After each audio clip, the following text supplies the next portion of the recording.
So dekat situ apa yang saya buat sekarang, saya bantu dia seikhlas hati. Apa kalau betul ke dia bukan orang susah ke, dia memang jenis perangai dia daripada dulu memang suka berlakon ke apa, lakonan dia hebatlah. Sangat hebatlah. Sebab bagi saya apa yang saya nampak, dia masa makan pun dia hampir nak menangis. So nampak benda ni sebab. So kami yang dekat depan dia, kami yang tahu.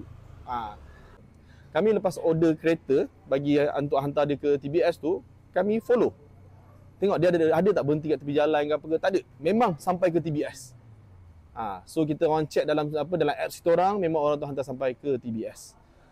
So kalau dia nak tipu pun, saya tak rugi apa pun.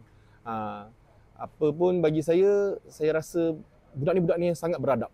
Dia sangat beradab. Dia tak minta. Itu yang buat saya tolong dia. Dia hormat, dia sangat menghormati kita orang. Dia tak ada request pun, bang nak nasi bang, sebab dia cakap lepas saya bagi dia nasi tu baru dia cerita. Dia minta nasi kat kedai lain, semua orang tak bagi. Kemungkinan disebabkan dia minta nasi kat kedai orang lain, orang tak bagi tu sebab dia datang kedai saya, dia nak minta Milo. Sebab apa? Milo ni boleh minum and mengenyangkan dia kejap. So, dia tengah haus. And so bila dapat air Milo tu, at least dia dapat kenyang kejap.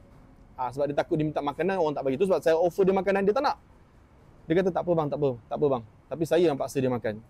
Okay, so cerita dia macam tu lah. So saya pun tak tahu dia siapa, background dia siapa, dia duduk mana ke, tinggal mana. Yang penting saya dah bantu dia untuk dia, mungkin dia hanya tahu jalan pulang ke rumah dia. Dia kata duduk Seremban. So kita bantu dia supaya dia boleh naik bas sampai ke Seremban.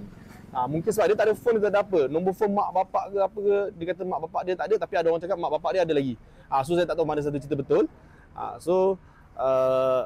Apa-apa pun kita bantu orang dengan niat ikhlas, itu je. Sebab saya nampak depan mata saya dia tengah susah. Saya jenis kalau orang minta tolong saya, call saya ataupun DM saya nak minta pinjam duit ke apa, saya takkan bagi. Saya jenis macam tu. Sebab saya tahu banyak orang nak mempergunakan kita. So bila saya nampak depan mata saya mesti tolong. Itu cara saya. So bagi saya tak perlulah korang nak bagi tahu saya latar belakang dia ke, dia macam mana ke apa ke. Itu antara dia dengan Tuhan. Apa yang saya dah buat, saya tak rugi apa pun. Saya just tolong dia, bagi makan, hantar dia sampai TBS, and then that's it. Sebab bagi saya, apa yang saya nampak, apa yang dia buat, dia datang kedai saya, dia tak ada buat benda perkara yang merugikan saya. Dia tak ada meminta duit, dia tak ada kata nak peras ugut saya ke, nak rompak saya, nak sambung saya ke, tak ada. So bagi saya tolong dia ikhlas, and